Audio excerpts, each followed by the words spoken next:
Queridos, boa noite. A paz do Senhor Jesus Cristo, amém? Graças a Deus. Eu quero também saudar, eu quero cumprimentar você que está em casa, assistindo este culto aí pelo YouTube. Que Deus abençoe a sua vida, o seu lar, grandemente. Amém, queridos? Irmãos, sem demora, eu quero convidar você a nesse momento, abra sua Bíblia na epístola que Paulo escreve aos Tessalonicenses, capítulo de número 4, em nome de Jesus. Nós vamos fazer uma leitura meio que alongada, mas necessária, para que venhamos a entender aquilo que Deus quer ministrar ao nosso coração nesta noite. 1 Tessalonicenses, capítulo de número 4, a partir do versículo 1.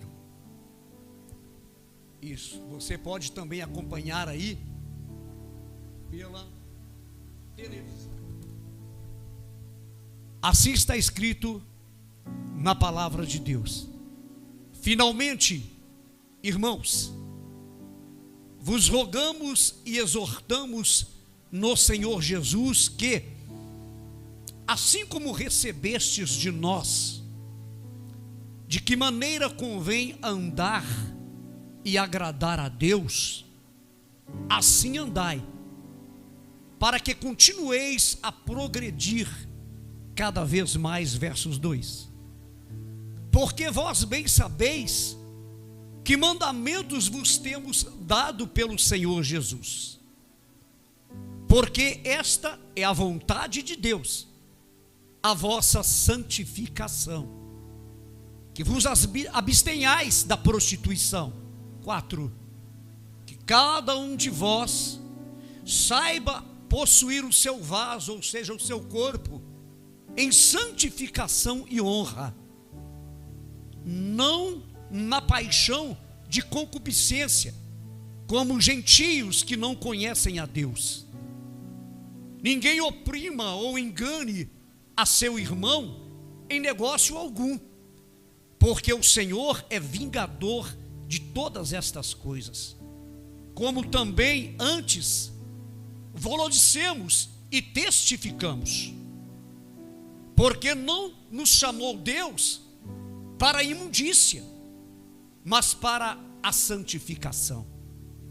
Portanto, quem despreza isto não despreza o homem, mas sim a Deus, que nos deu também o seu Espírito Santo. 9: quanto, porém, ao amor fraternal, não necessitais de que vos escreva, visto que vós mesmos estáis instruídos por Deus, que vos ameis uns aos outros, porque também já assim o fazeis para com todos os irmãos que estão por toda a Macedônia.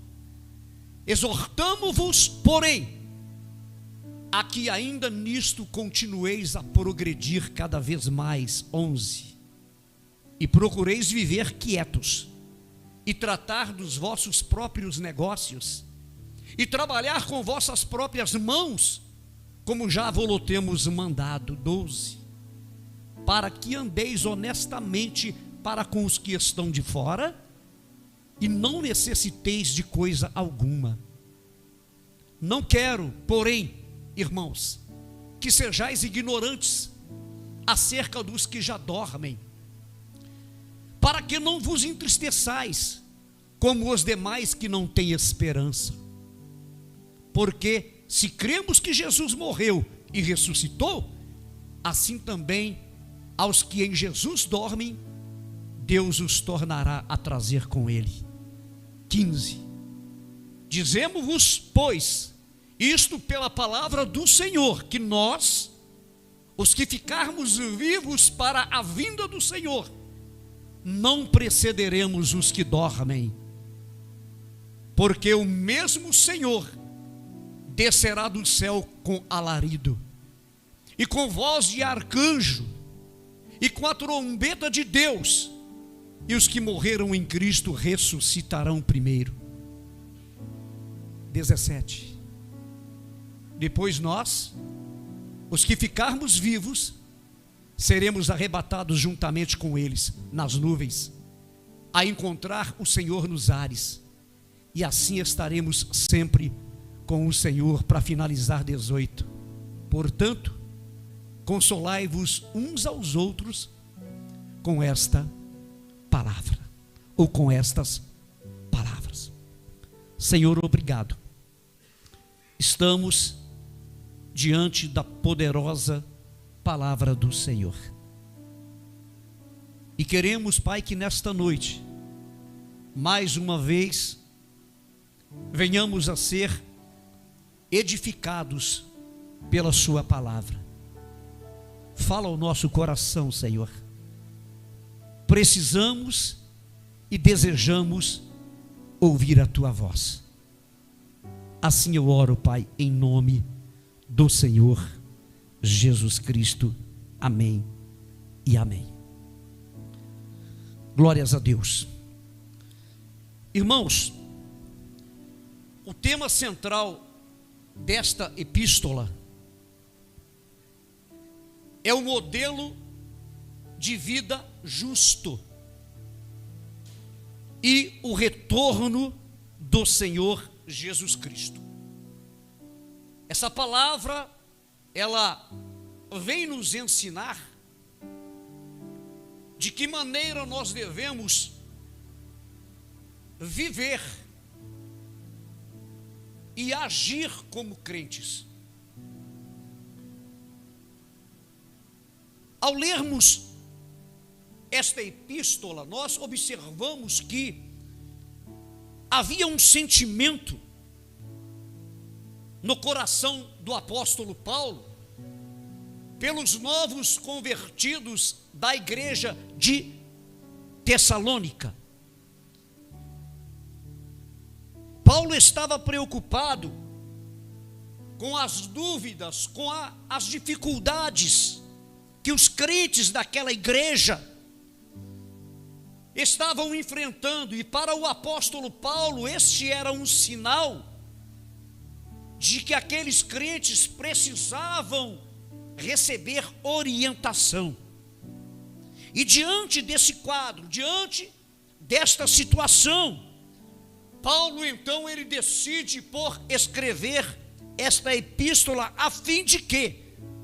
A fim de orientá-los, a fim de ensiná-los, principalmente quanto à maneira que eles devessem proceder, como eles devessem viver como crentes.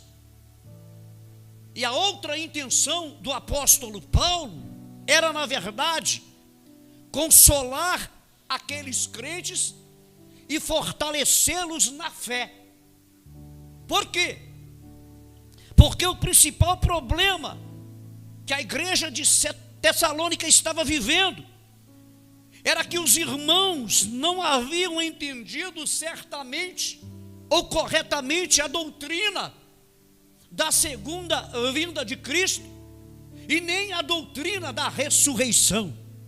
Ou seja, eles estavam confusos. Muitos deles estavam esperando que Cristo voltasse para eles naquele dia. E nesse ponto eles até não estavam errados. Por quê, pastor?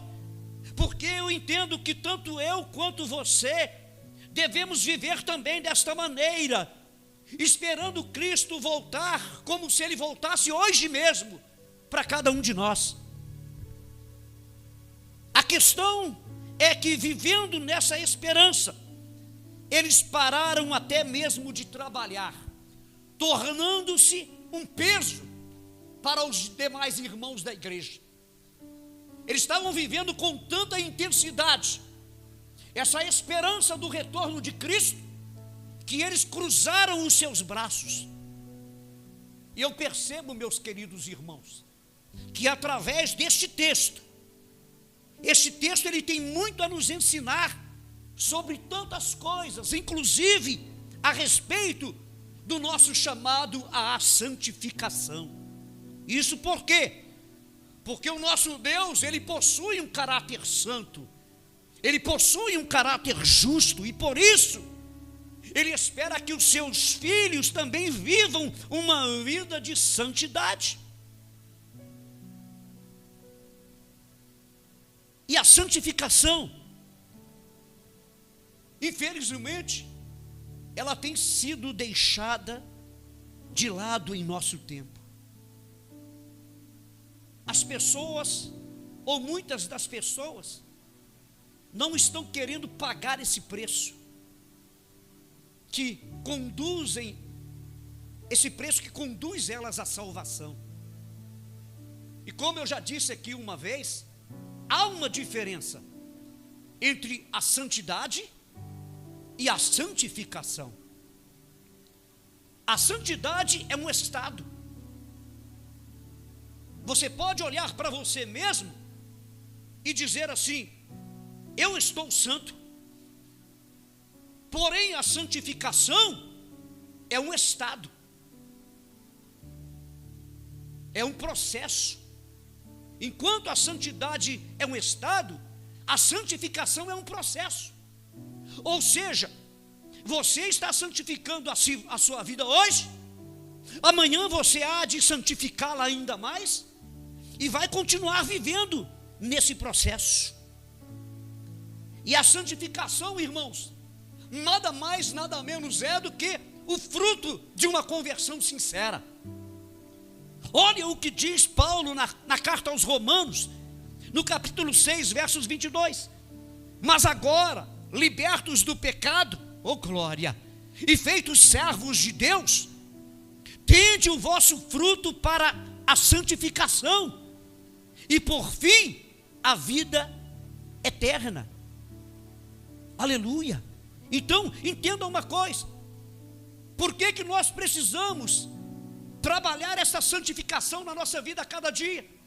Porque nós precisamos alcançar a transformação da nossa vida a cada dia. Talvez você não tenha entendido isso. O mundo, ele não consegue ler a Bíblia. Muitas das pessoas que estão lá fora não conseguem ler a Bíblia, mas muitas pessoas que estão lá fora estão de olho na vida do crente, querendo olhar para o crente e encontrar algo diferente, algo que também possa começar a produzir mudança na vida deles. E o desejo de santificar a vida precisa estar presente em nosso coração todos os dias. Paulo também, escrevendo aos Romanos, no mesmo capítulo 6, versos 19, Paulo diz assim: falo como homem, pela fraqueza da vossa carne, pois assim como apresentastes os vossos membros para servirem à imundícia e a maldade para a maldade, assim apresentai agora os vossos membros para servirem à justiça, para a santificação. Houve um tempo na vida de muitos de nós que nós vivíamos completamente comprometidos com o erro, com o pecado, mas agora estamos vivendo em Cristo, e vivendo em Cristo teremos que buscar sempre uma vida de santidade. Aleluia, louvado seja Deus. Queridos, a santificação, ela é tão importante, tão urgente, que na palavra está escrito que sem ela ninguém verá o Senhor. O escritor aos Hebreus, no capítulo 12, no versículo 14, ele diz lá: segui a paz com todos, ou seja, viva a paz com todas as pessoas. Aleluia. E a santificação, sem a qual ninguém, mas ninguém verá o Senhor. Então, queridos, nós entendemos que a santificação é um processo gradual na vida do crente. Sabe, é um processo que vai se aperfeiçoando cada dia mais. E esse texto vem nos ensinar, meus irmãos, como deve ser o andar, o proceder, o viver do crente. Por isso que eu li esses versículos todos, lembrando que pessoas estão desejando, como eu disse para você, ler a nossa vida. Eles estão precisando, ou gritando por um socorro. Existem pessoas que, ao saber que você é um crente, que você é alguém que ama ao Senhor, que vive os princípios que Ele estabeleceu para a sua vida, essas pessoas querem olhar para você, olha, eu quero ver algo diferente. E aí, eu entendo que, estando em Cristo, eu não tenho mais direito algum sobre a minha própria vida. Eu preciso viver da maneira que Ele estabeleceu para que eu viesse a viver. Quem está entendendo, dá um glória. Esse texto que nós lemos, ele vem nos ensinar que o crente, ele deve andar em santidade. Repita comigo, igreja, diga: andar em santidade. Vamos recapitular, versículo 1. Finalmente, irmãos, vos rogamos e exortamos no Senhor Jesus Cristo que, assim como recebestes de nós, de que maneira convém andar e agradar a Deus, assim andai, para que continueis a progredir cada vez mais. 2. Porque vós bem sabeis que mandamentos vos temos dado pelo Senhor Jesus. 3. Porque esta é a vontade de Deus, a vossa santificação, que vos abstenhais da prostituição. Quando você, ao passear pelas Sagradas Escrituras, chega na segunda epístola que Paulo escreve aos Coríntios, capítulo de número 7:1, está dizendo: tendo, pois, ó amados, tais promessas, purifiquemo-nos de toda impureza, tanto da carne quanto do espírito, aperfeiçoando a nossa santidade no temor de Deus. Aleluia. Pastor, por que o crente precisa andar em santidade? Primeiro, porque o Senhor disse: sede santos, porque eu sou santo. O crente deve andar em santidade. Segundo, para agradar a Deus. Foi o que nós lemos no versículo 1. Pode voltar lá, por gentileza? Versículo 1. Isso. Finalmente, irmãos, vos rogamos e exortamos no Senhor Jesus que, assim como recebestes de nós, de que maneira convém andar e agradar a Deus, assim andai, para que continueis a progredir cada vez mais. Ou seja, nós vamos andar em santidade. Isso, para agradarmos a Deus. O salmista, lá no Salmos 48, ele fala assim: agrada-me fazer a sua vontade, ó Deus meu. Dentro do meu coração está a tua lei. E mais na frente, o salmista vai declarar em Salmo 119:11: guardei a tua palavra em meu coração, para não pecar contra ti. O crente deve andar em santidade para obedecer a Deus. Olha o versos 2 e 3. Para obedecer a Deus. Porque vós bem sabeis que mandamentos vos temos dado pelo Senhor Jesus. 3. Porque esta é a vontade de Deus, a vossa santificação, que vos abstenhais da prostituição. Então, andar em santidade é andar em obediência àquilo que Deus determina na sua palavra. E a Bíblia vai nos ensinar lá no livro de Atos dos Apóstolos, no capítulo 5, que antes importa obedecer a Deus do que aos homens. Outra coisa que esse texto vem nos ensinar é que o crente precisa andar em amor fraternal, versos 9 e 10. Quanto, porém, ao amor fraternal, não necessitais de que vos escreva, visto que vós mesmos estáis instruídos por Deus, que vos ameis uns aos outros. Instruídos como assim? Instruídos através da palavra. Porque também já assim o fazeis, louvado seja Deus por isso, para com todos os irmãos que estão por toda a Macedônia. Isso, vocês estão praticando o amor fraternal com todas as pessoas que vocês encontrem pelos seus caminhos na cidade de Miraí. Exortamo-vos, porém, a que ainda nisto continueis a progredir cada vez mais. Aleluia. O que significa, pastor, esse amor fraternal? Amor fraternal, queridos, é um sentimento de carinho, dedicação e interesse por outra pessoa, que pode gerar sentimentos positivos e construtivos. É um tipo de amor que pode levar a grandes sacrifícios. Por quê?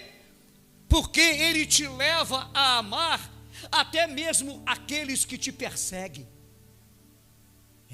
Este é o amor que eu posso até chamar de amor ágape, que é aquele amor que tem princípio, meio e fim em Cristo Jesus. O amor fraternal não conhece fronteiras, não. Por isso o autor da carta aos Hebreus vai dizer em Hebreus 13:1, seja constante o amor fraternal. Mais uma vez na epístola aos Romanos, no capítulo 12:10, está escrito: dediquem-se uns aos outros com amor fraternal, preferindo dar honra aos outros mais do que a vocês.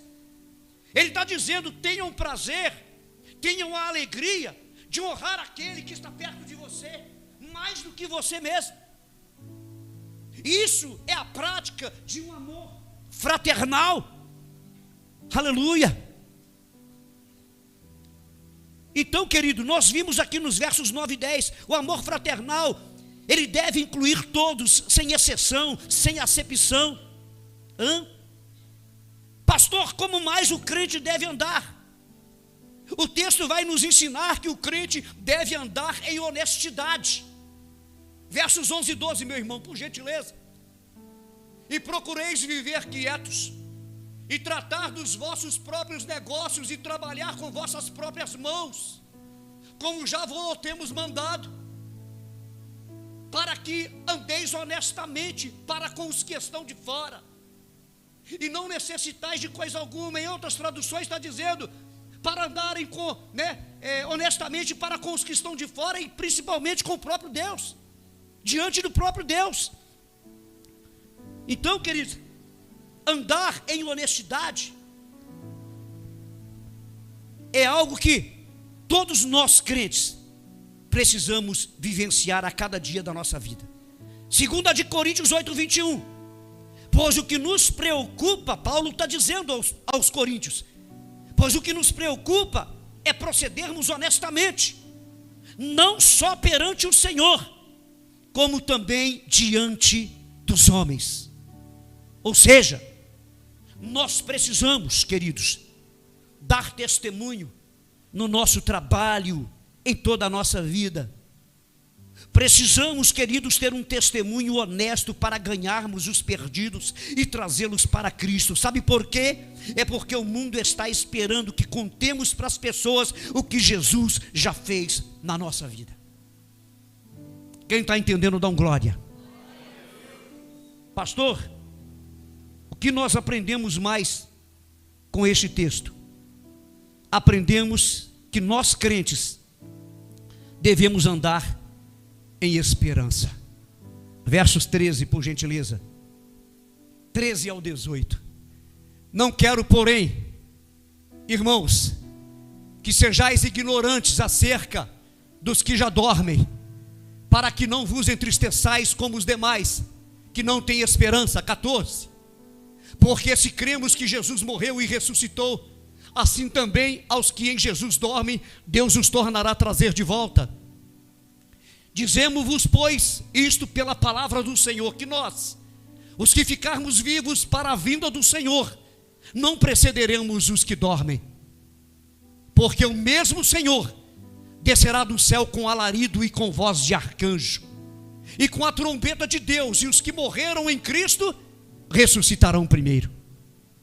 Depois nós, o que ficarmos vivos, seremos arrebatados juntamente com eles nas nuvens, a encontrar o Senhor nos ares, e assim estaremos sempre com o Senhor. Só até aí mesmo, só até aí mesmo, em nome de Jesus Cristo. Aleluia. O crente, ele deve andar em esperança. O salmista, em Salmo 146:5, ele diz assim: bem-aventurado aquele que tem o Deus de Jacó por seu auxílio, cuja esperança está no Senhor seu Deus. Provérbios 14:32.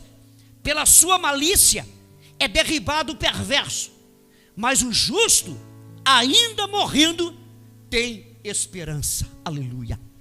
Pastor, por que eu devo andar em esperança? Eu te explico. Você deve andar em esperança, primeiro, porque temos a verdade de Deus conosco. Volta no versículo 13, 14 e 15. Não quero, porém, irmãos, que sejais ignorantes acerca dos que já dormem, para que não vos entristeçais, como os demais que não têm esperança. Porque se cremos que Jesus morreu e ressuscitou, temos a verdade de Deus conosco. Assim também, aos que em Jesus dormem, Deus os tornará a trazer com ele. Dizemos-vos, pois, isto pela palavra do Senhor, que nós, os que ficarmos vivos para a vinda do Senhor, não precederemos os que dormem. Então, devemos andar em esperança, porque haverá uma ressurreição. Posso ouvir um glória a Deus aí? Versos 16. Haverá uma ressurreição, porque o mesmo Senhor descerá do céu, com alarido e com voz de arcanjo, e com a trombeta de Deus, e os que morreram em Cristo ressuscitarão primeiro. Glória a Deus. Devemos andar em esperança, porque haverá um arrebatamento. Versos 17. Depois nós, os que ficarmos vivos, seremos arrebatados, oh aleluia, juntamente com eles nas nuvens, a encontrar com o Senhor nos ares, e assim estaremos sempre com o Senhor. Olha para quem está do teu lado, por gentileza. Fala assim: meu irmão, mantenha viva em teu coração a chama da esperança. Oh, aleluia. Você deve andar em esperança, porque o plano de Deus para a sua vida é plano de salvação, diz a palavra. Aquele que perseverar até o fim será salvo. Oh, aleluia. Que essa esperança te leve a alcançar o porto seguro, que essa esperança te leve a alcançar a linha de chegada.